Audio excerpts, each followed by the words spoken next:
জুতা কিভাবে পরলে পরে আমার জুতা পরা হবে, পাশাপাশি আমার সুন্নাহ আদায় হবে? অনেকেই আসলে এই বিষয়ে জানতে চান কিংবা জানার আগ্রহ আছে। সেটা হলো, দেখেন, জুতা পরার সময় যদি আমরা কয়েকটা জিনিস লক্ষ্য কিংবা খেয়াল রাখি, তাহলে আমাদের জুতো পরা হয়ে যাবে, পাশাপাশি আমাদের সুন্নাহ পালন হয়ে যাবে।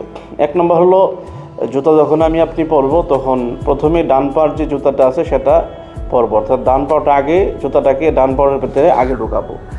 এবং দুই নম্বর হলো যে জুতা বসে বসে পরা, এটা হলো আদবের ভিতরে পড়ে যে আপনি বসে বসে জুতা পরবেন।